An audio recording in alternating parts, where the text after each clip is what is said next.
Hey, I want to start here. Let me just make sure you guys can see me.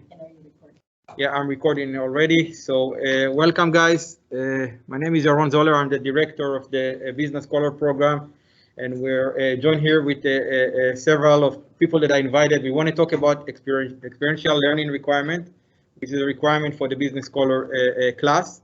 So I invited several people to talk about options the student have to complete that experiential learning requirement. And let me just start here. So the plan for today, again, most of the students here should be juniors. They are the ones that are expected to complete this either through their junior year or through their senior year. Basically, when we talked about experiential learning, we talked about three options the student have. And I highlighted here. Please, can you advance? I am sharing my screen, but you should also. Now they only see camera and they don't see my screen. So let me try again. Stop sharing, share content. Can they see the screen? Yeah. Okay. Yeah. So again, here the plan for today. So basically three options when we talk about experiential learning requirement. There are three classes that are listed here. Students should choose one of those. And you see the names there. So business administration, $499, $599, or $498. So those are the three options, and we're going to talk in details about those options. So first of all, for $499, this is what we call research in industry. So here is the idea is that the student collaborate with a local company or with a service learning component and basically create a project for a semester and try to solve a problem for that company. So we'll have a representative from the service learning group, and Jeff Dormel he's going to talk to you about some option with the Supply Chain Management Institute and a program called Industry Connect. The second option is kind of more academic. This is kind of a thesis paper. So the students work with a faculty member to select a topic, usually related to their major, and analyze it, read academic article, do a kind of a literature review on that paper. And basically everything is, of course, coordinated with myself and the Office of the Business Scholar.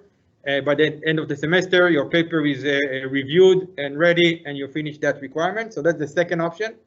Those of you that maybe don't want that working directly with a company or a nonprofit, but would rather work with a faculty member, especially if you're planning to go into graduate school or things of that matter. The third option, which I suspect most students will opt for, we have 4 different programs that are what we call study abroad with a business focus. And you see here we'll have people talking about the program in France in the summer. There is a program going in the interim winter in a couple months to Germany in January, actually. There is a new program that I'm helping develop to Panama in the summer of 2022. And finally, Singapore next summer as part of our Asia program. So we're going to talk a little bit about each of those programs. And again, students should understand that these programs are not just a trip, usually last for a week or 10 days. There's also an additional component that is part of that program. Usually work with that advisor for that program and with myself, and we'll talk about some options the students have, either a journal or a paper they need to submit.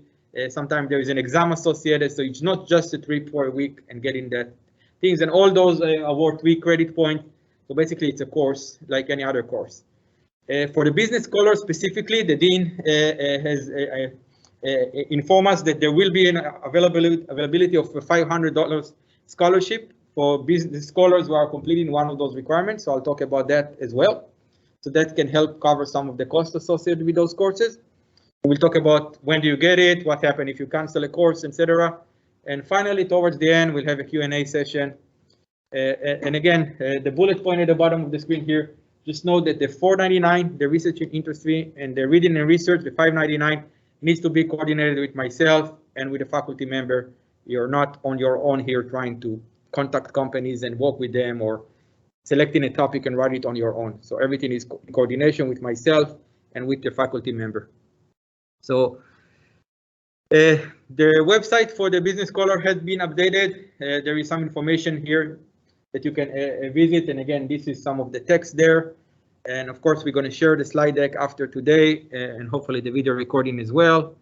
So I'm just going to skim to show you what's there. And then there is another page here about those three options. So as I mentioned, those three options are thesis, which is again the academic paper, like many students are familiar with. Research in industry, which is either service learning and working with a nonprofit or a local company to solve a problem, either on your own or with a group. We'll talk about some options. And finally, the study abroad program, and we have specifically at least 4 options for students for the upcoming year. So I want to start with the 499, which is the research in industry, and I have 2 representatives that are going to talk to you and explain to you about it. Before that, I want to kind of talk about a student that have done it in the past. So her name is Megan Newman. She actually graduated, and in fall of 2020, she worked with Dr. Jonathan Staffold. She did a project about accounting and for accountability under section 10b/5 of the Security Exchange Act. You see the title here, and she was kind to prepare a 2-minute video talking about her experience and what you should expect if you're going through this as well. So let's see if technology is going to play along here. So the video should upload here, and I see it on your screen. I don't see it on mine. So, oh, here we go. So here we go.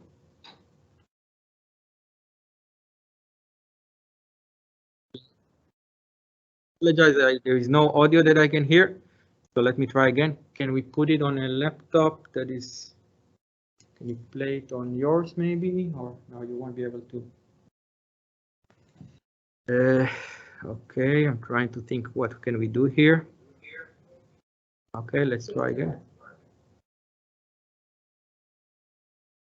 It's not good. What options do I have here? They may have to come to the website. We'll post it. Okay, so I guess we have some technical issues still. So I apologize, we won't be able to play that. I hope we're going to play the one from Michael later on. So we'll share this, of course, on the website, and I apologize, we won't be able to hear it. So I'm going to continue here. So Megan talks a little bit about her experience with her research in industry project. So next, I want to present Jeff Tormel. He's the Director of Business Engagement.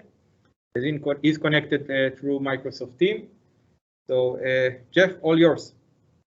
Thank you, Yaron, and good morning, business scholars. I'm going to chat with you this morning about 2 programs that give you experiential learning with local and regional industries. The first is Industry Connect. I've got one slide talking about what is Industry Connect and how might a business scholar participate in that. And then I will chat with you about the Supply Chain Management Institute, for which I serve as director.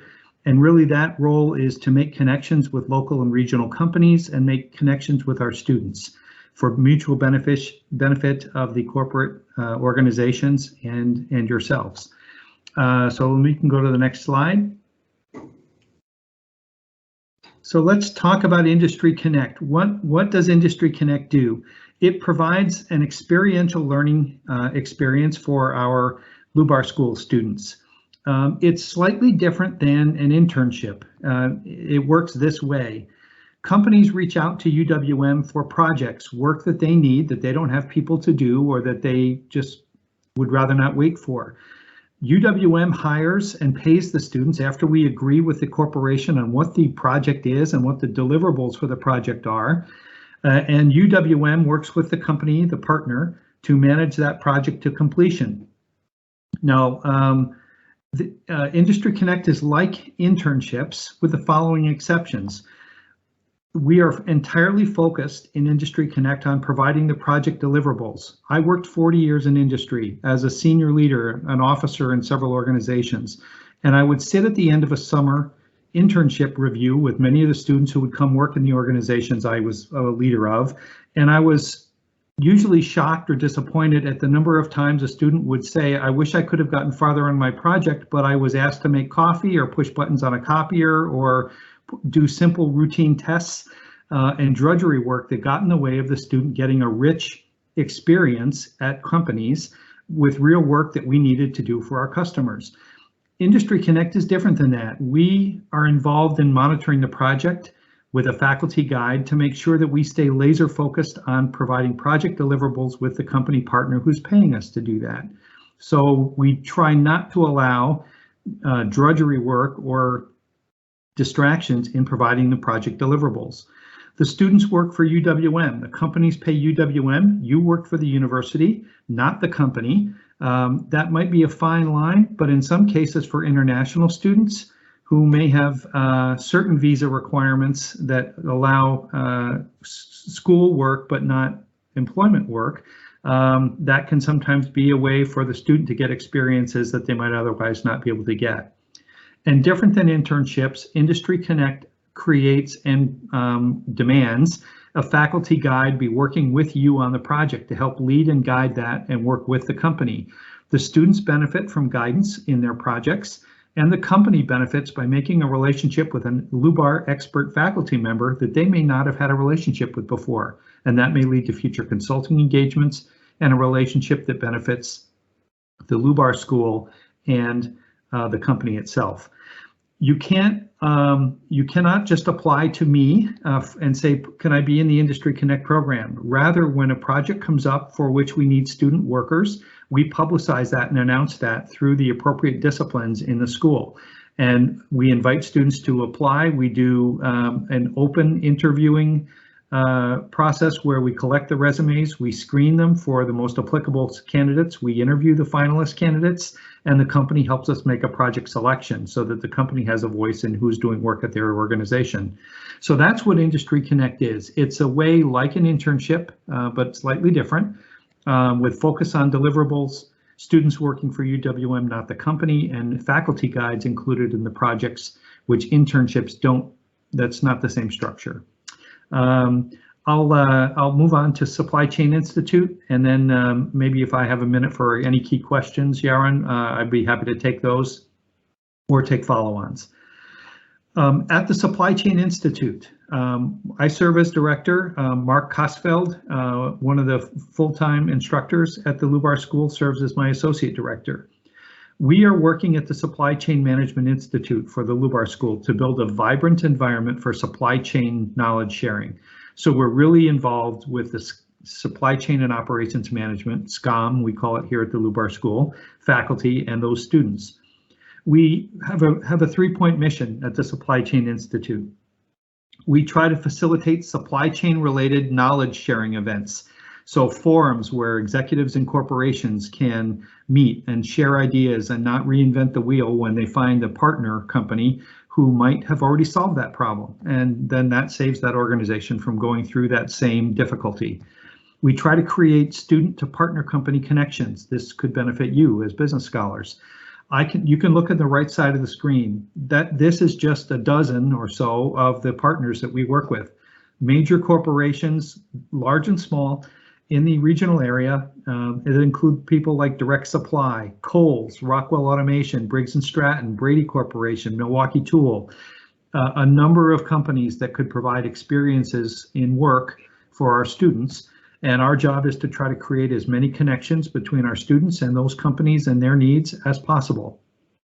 And last, we try to help and work with the SCOM faculty, the supply chain faculty, to deliver high quality supply chain curricula. When a company representative tells me, Jeff, I think your procurement class is weak in this topic or that topic, or your logistics class is weak in this topic or that topic, I probably have lived that in the 40 years in industry and operations that I worked in. And therefore, I'm pretty quick to get back with our faculty and say, we should consider covering these kinds of knowledge that our partners and organizations in the real world are asking our students to demonstrate. And so we provide that feedback and try to keep our LUBAR supply chain curriculum relevant, current, and timely with respect to its ability to provide graduates that the organizations need and welcome. With that, so those are the two programs I help lead and work with. I talk to companies every day. I've already been in 4 meetings this morning with company partners, checking on projects, talking about interns or talent that they need. And so would be happy to continue to try to make connections for this business scholar population and our partners to help the companies do what they need to do and to get you experience you need to round out your classroom education. There is no education like real world education that supplements classroom learning to give you a well-rounded view of the complexity of the working world. And that's what the Supply Chain Institute and Industry Connect projects help to do. Yaron, I'll turn it back to you. Thank you. So one question before we open it for other people. So Sure. You mentioned supply chain is one of those potential majors that can get involved. What about other majors, marketing, accounting, finance? I mean, what option do they have to work with you? That's a really good question. So I'm gonna, we'll bend a little rules, and maybe Dean Chari isn't in the room. While I'm the director of the Supply Chain Institute, many of these partners you see on this screen talk to me about talent needs they have in finance and accounting, in marketing, digital marketing, traditional marketing, in HR, and so on. I am happy to provide contacts for those partners. While these partners pay good money to belong to the Supply Chain Institute. So if Brady or Rockwell tells me they need marketing or finance or IT talent from the Lubar School, I try to create those connections as well. So I tend to think of my view of the Lubar School as the broad Lubar School rather than just the supply chain curriculum. So if you or your team are reaching out and have connections that need to be made between a certain student and discipline, I'm happy to try to facilitate those connections with companies as well. Thank you. Do you have any other question? I don't know how many people are connected online or anybody here. Class? Any question for Jeff? No, so thank you, Jeff. I fixed something here with the audio, so I'm going to try one more time, going back a couple slides to show the video from Megan. Just give it a try. My name is Megan Newman. I am a proud UWM graduate from the December 2020 class. So I'm just going to jump into it right now and talk to you guys about my experience with my research project. So really my main point that I wanted to drive home is pick something that you can market in your career. So if it's, studying abroad, if it's doing, research in industry through an internship, or if it's doing like a thesis like I did, I really want to stress that it should be something you can put on your resume and something that you can talk about. So a little bit about my experience is I kind of knew I wanted to do something that was kind of like a law review, kind of, law related, and talking about different issues within the financial sector and how that applied to the legal sphere. And so I reached out to Professor Saffold, who is the business law professor, and asked him if he would be interested. I just shot him a quick email. It was a very transactional type of deal because it was all through COVID. I couldn't go into his office hours or anything like that. So it was all kind of through email, and I had a lot of wiggle room with the project. So he basically helped me set up the structure of, okay, this is going to kind of look like a quasi-law review. Here are the research databases you want to use. And I got experience with using those, which is really great on my resume. And I just went through and I spent the entire semester going through, outlining what I wanted to write about, doing different research, fine-tuning my thesis, and shooting different emails to Professor Saffold. So I had a lot of wiggle room with it, and I got to explore the topic. I think you should reach out to whoever you think is going to best suit what you want to do. That's just my experience with the research. Obviously, it could be different for any kind of like industry or study abroad.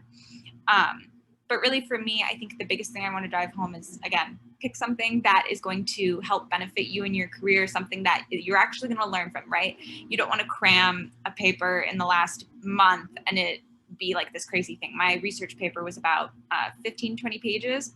So with citations. So you really want to keep that in mind, that you're being consistent and you're being organized. If it's something that you won't have time for, maybe picking a different option instead of a thesis would be better. It's really just about the skills you want to market and what you want to say to a potential employer, or if you're applying to grad school, what you want to say to a potential graduate program. So if you guys have any questions or anything like that about, how I went about the process, or, talking with your academic advisor or anything like that, please do not hesitate to reach out. And just let me know if you guys have any questions like that, but hopefully this helped you guys.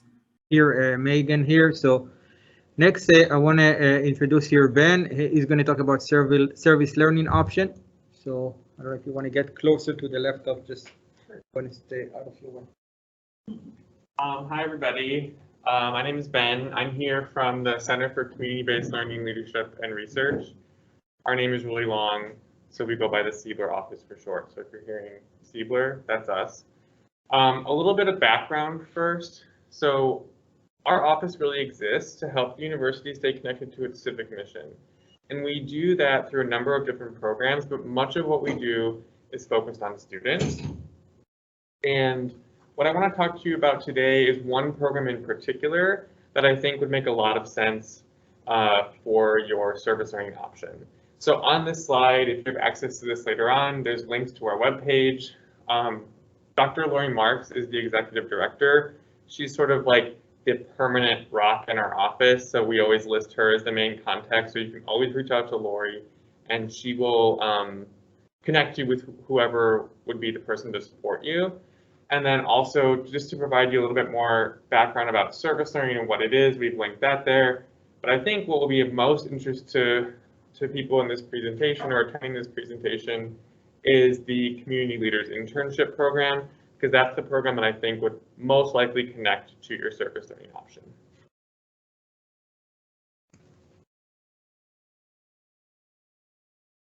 No, that's okay.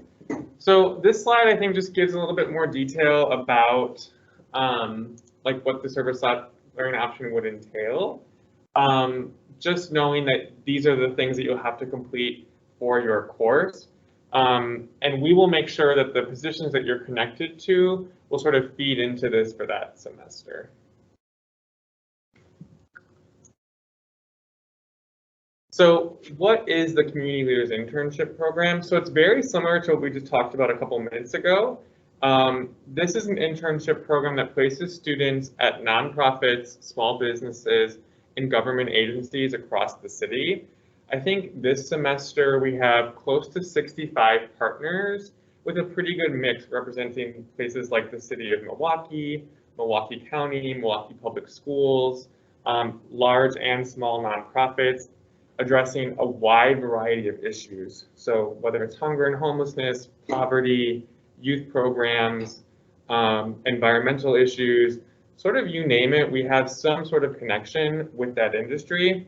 And then beyond that, a wide variety of positions within those. So on the website that you can go to, the positions are organized by sort of interest area.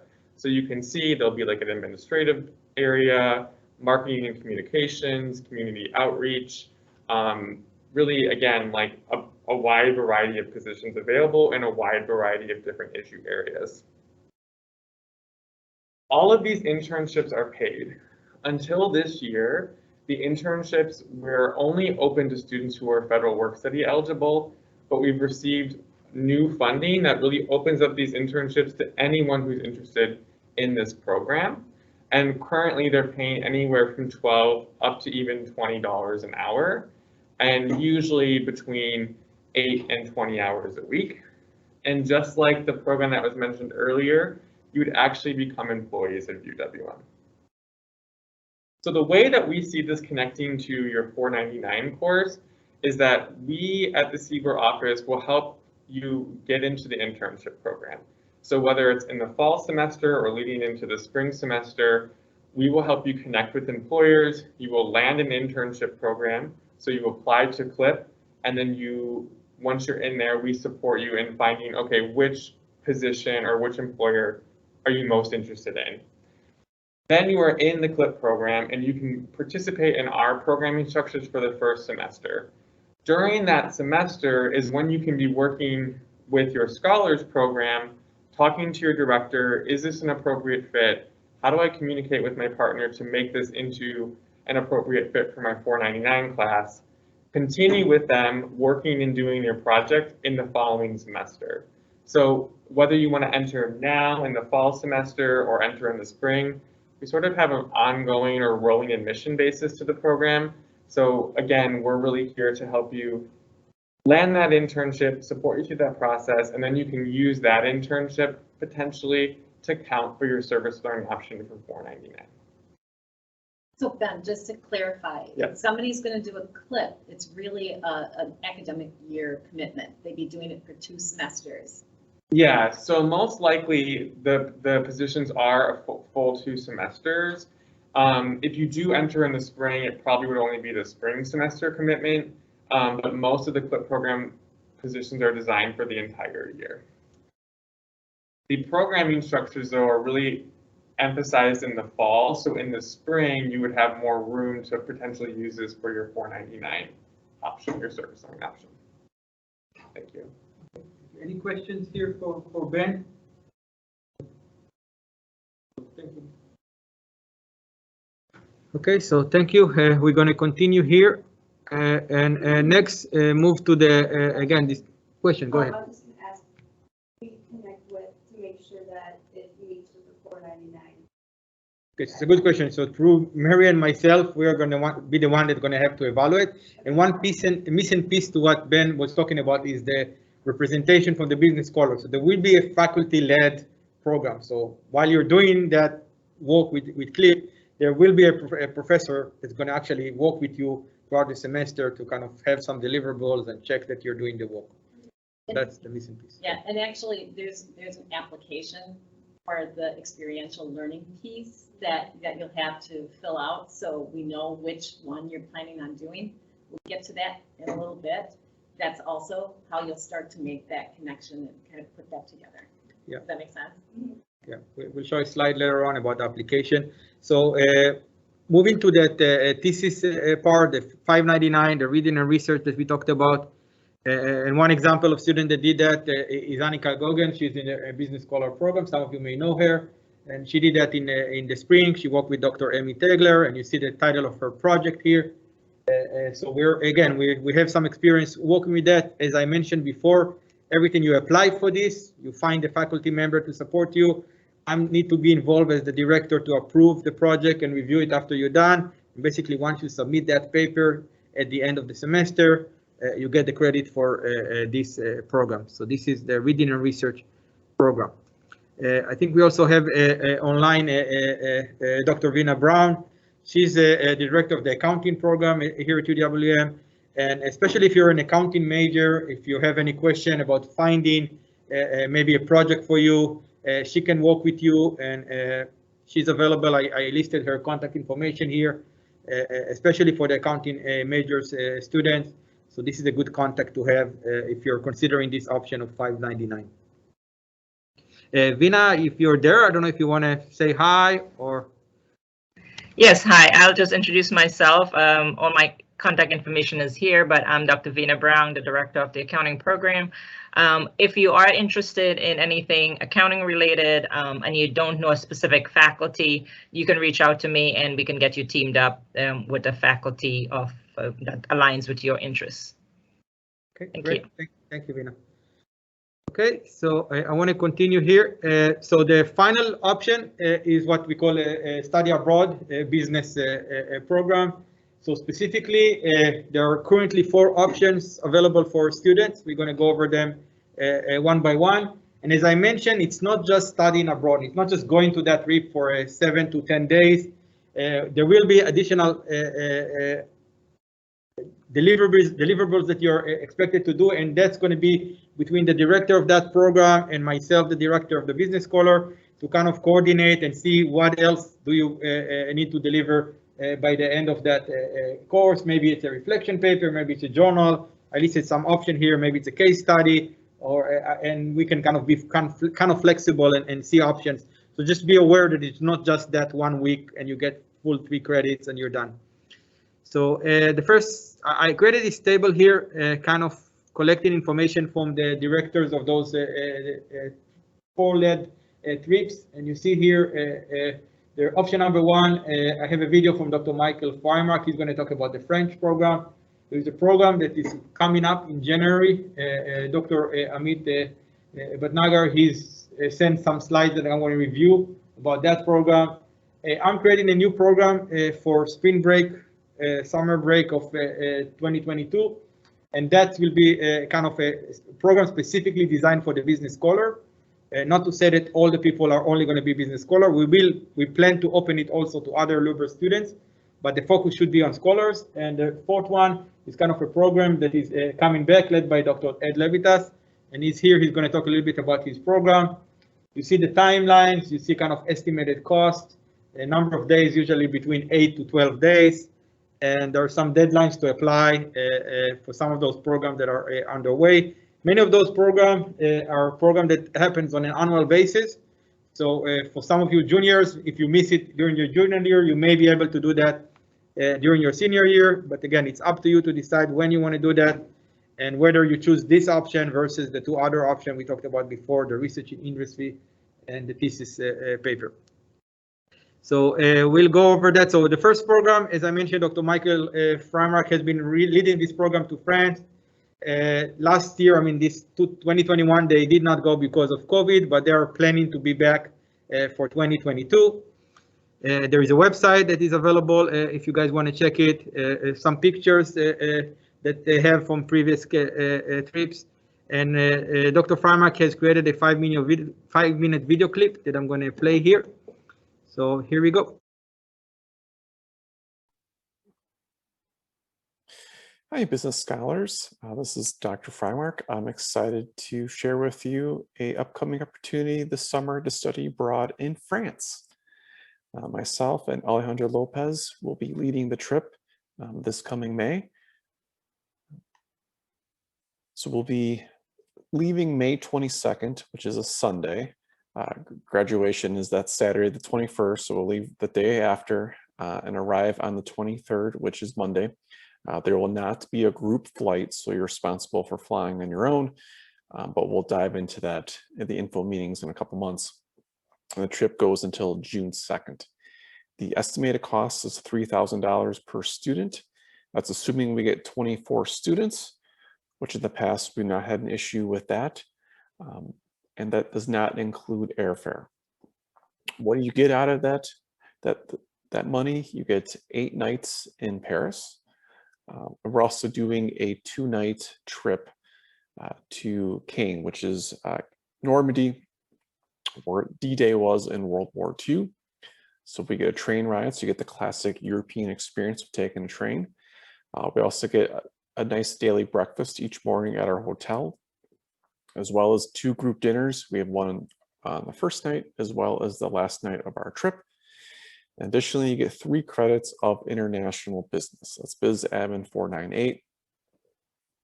And what's nice about this program is you could take a class over the summer and pay, I think it's like $1,400 for a class, or you can pay a little bit more and get this beautiful international experience.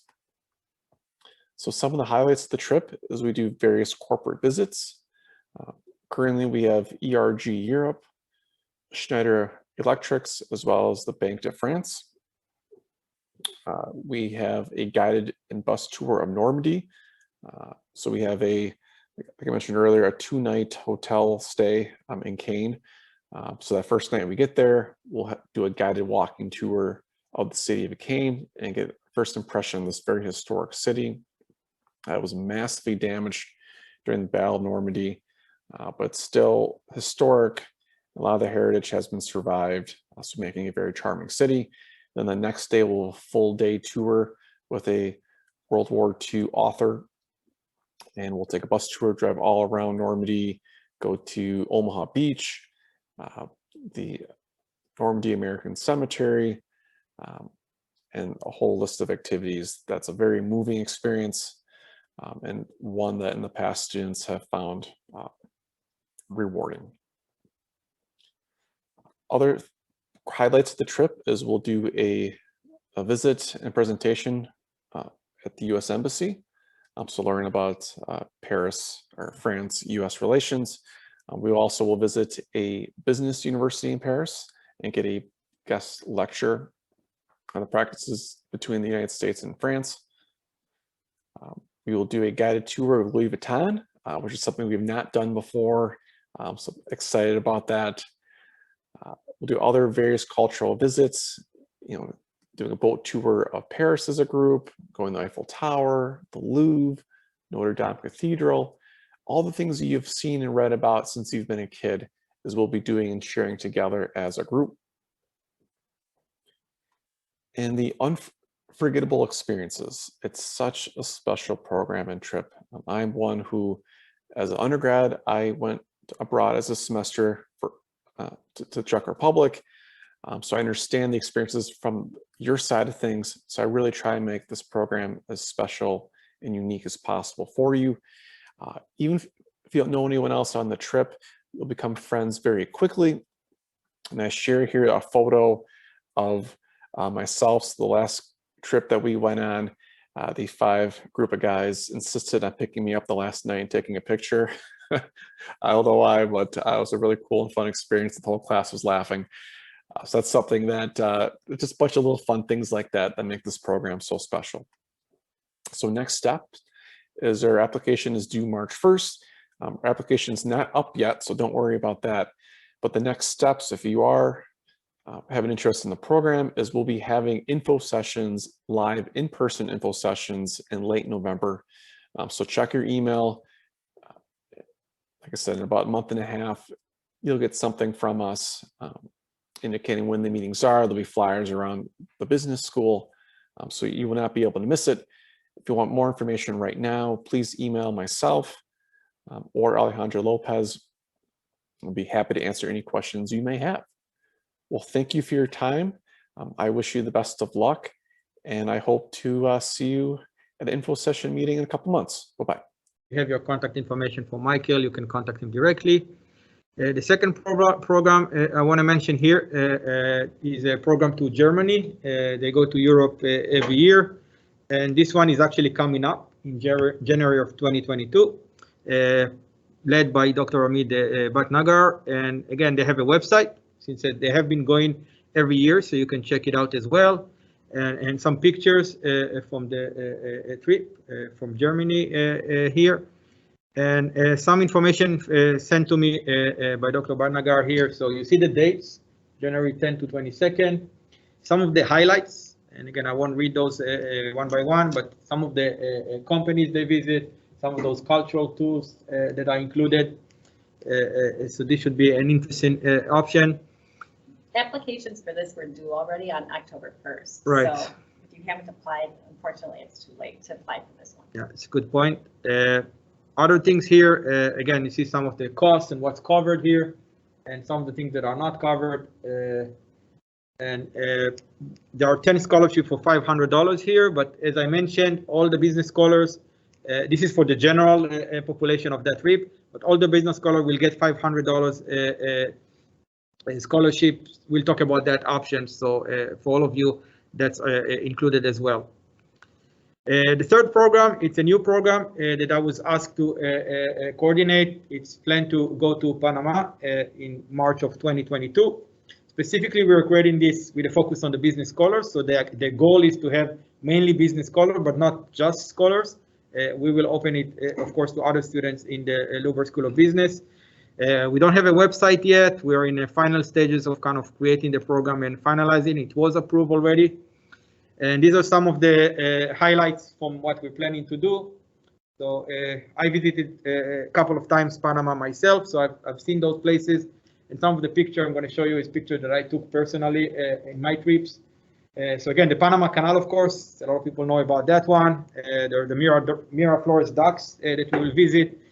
Some local companies, a boat tour to indigenous community. And Panama is really, at least from my own experience, I don't know how many people actually understand what's going on and how much development and growth there is in this country. And again, my first impression when I got to Panama City, and I'll show you a picture, it was like, wow, I'm really in New York City, kind of in Central America.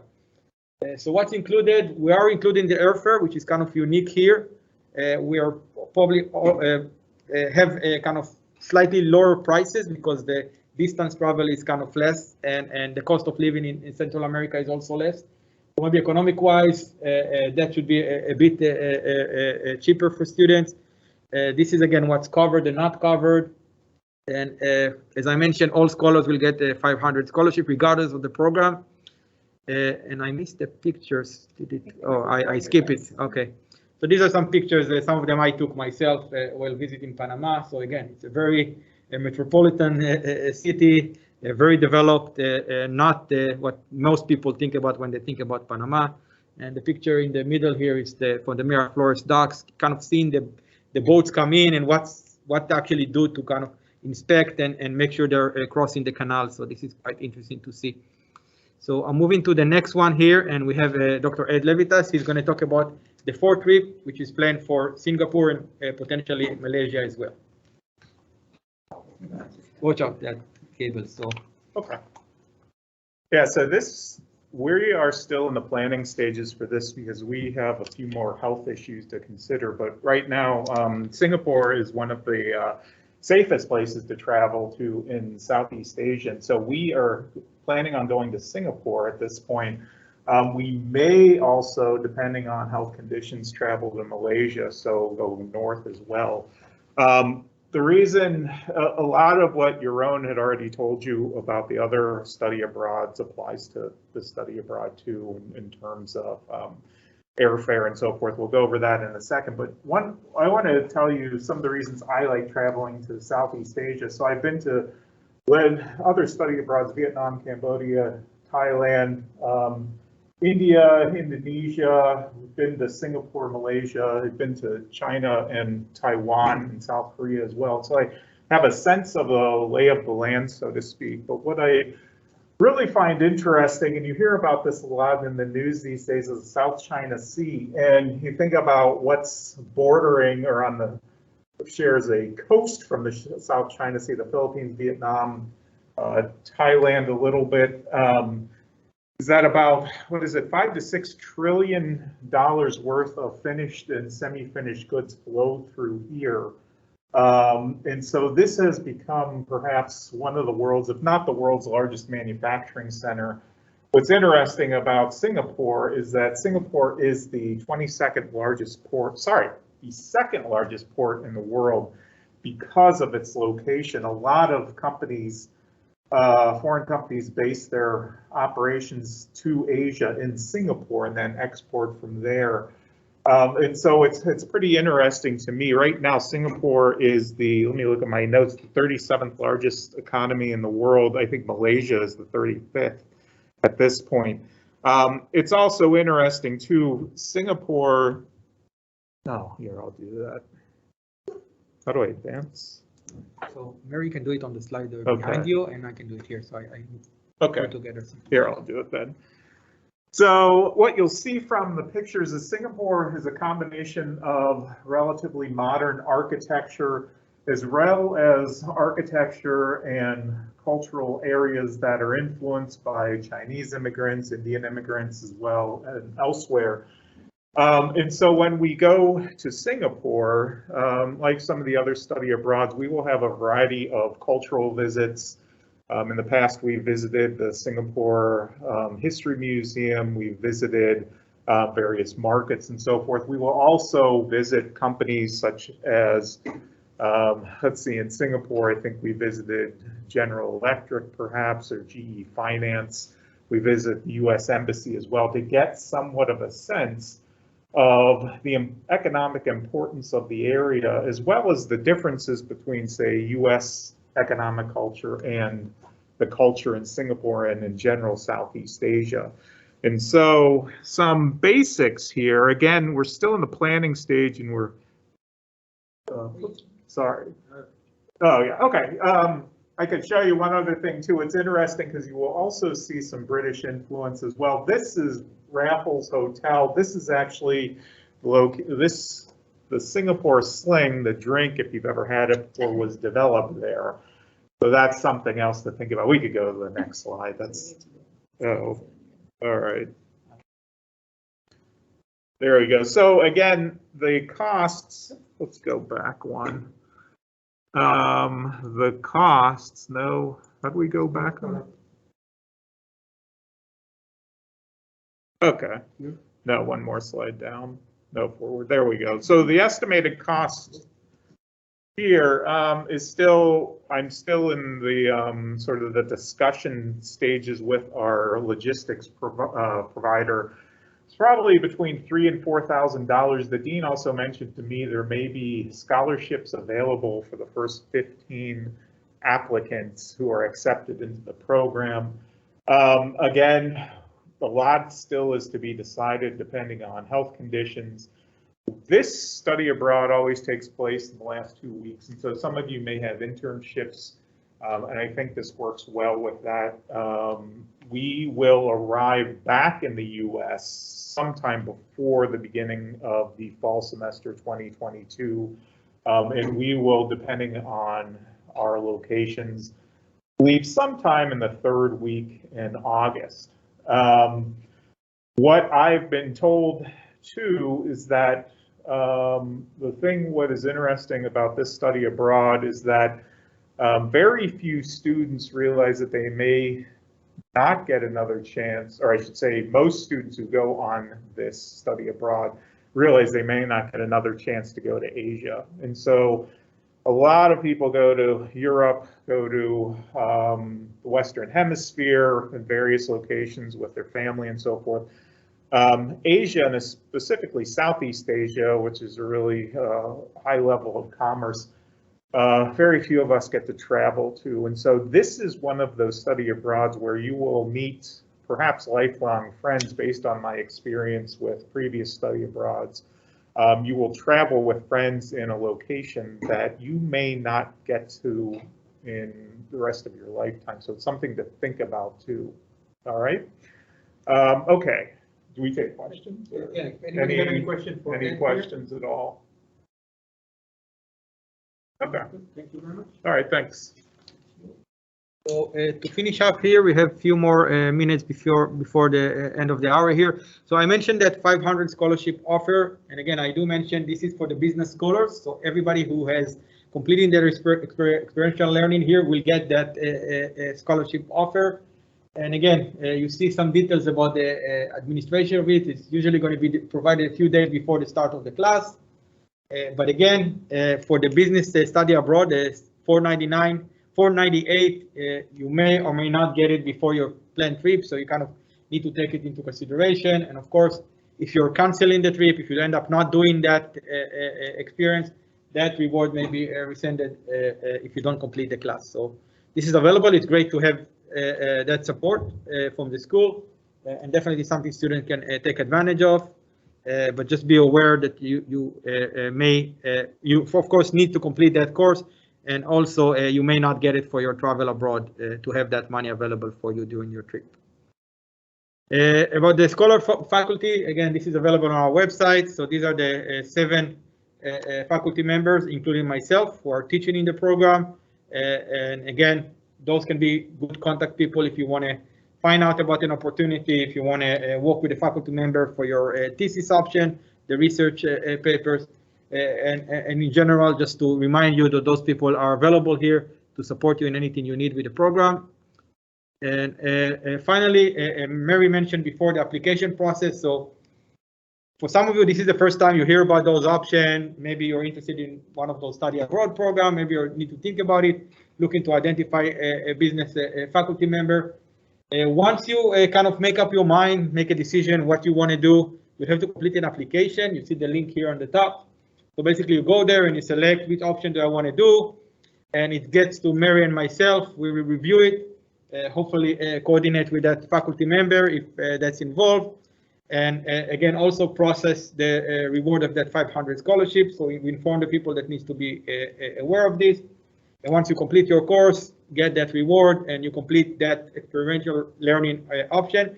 And remember, this is a mandatory requirement for the program. You won't be able to graduate unless you do one of those 3 options, 498, 499, or 599. And that's pretty much all we have. So if anybody have any questions, Sarah, go ahead. When is the application due? So for the study abroad? Well, the one In general. showed up. Just in general, you mean, if I'm gonna do the 499 and do a You have to thesis, do it like whatever? before you enroll for classes that semester? Yeah, you would want to do it before, because especially if you're doing research in the industry, the 499 or the 599, the reading and research, because there's a process that you're going to have to go through to make sure that, you know, what you're doing is going to be adequate for that class requirement. So you would work closely with Yaron and a faculty member, especially on those 2. If you're doing a study abroad, the 498, once you get accepted into that study abroad program, you'd fill out the application. And you want to fill out the application regardless of which one you're doing, because that's kind of what triggers the scholarship piece of it. And we have several dates. As mentioned, the due date for the Germany trip is passed already. That was October 1st. But if you want to do the French trip, that's the due date for that is March 1st. And the other two, again, they're still established, so we don't quite have those dates. But to add to what Mary just said, since you're applying here and there is no guarantee that it's going to be approved right away, I would give yourself some space, maybe 2-3 weeks at least, to make sure we coordinate with the faculty member, we agree on what you're supposed to do. So I wouldn't apply a day before the semester starts. That's probably going to be too late. Does that help? That answers, yeah. And then you might be able to speak to the Siebler part with the CLIP program. I mean, how far in advance should people be approaching you if they're interested in pursuing a CLIP? Yeah, so the positions are technically can be on a rolling basis, but we have like a very large push leading into the fall semester. So if you're thinking about like, okay, I'm leading into my next year, the summertime is when we're really getting those positions in. And you know, if you're looking over the summer, we can get you into an internship. So like day one of the semester, when funds are available, you can start. So it is like a rolling deadline, but really like there is a big push for fall, especially if you want to be in a position where you've been working with an organization for at least 2 or 3 months before you're having these conversations about what could my 499 project look like. That would be my recommendation. Thanks. Okay, thank you.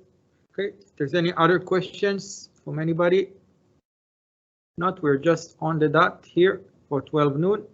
So thank you, everybody. Thank you for those people who presented, and we're recording this session, so hopefully we can share it with everybody.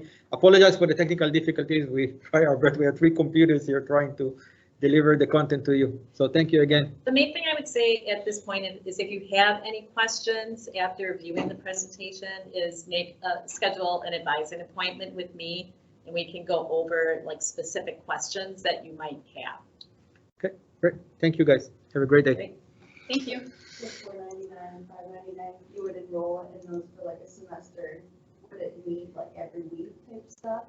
It would be more like Ben was explaining, let's say you did a $499 with Siebler.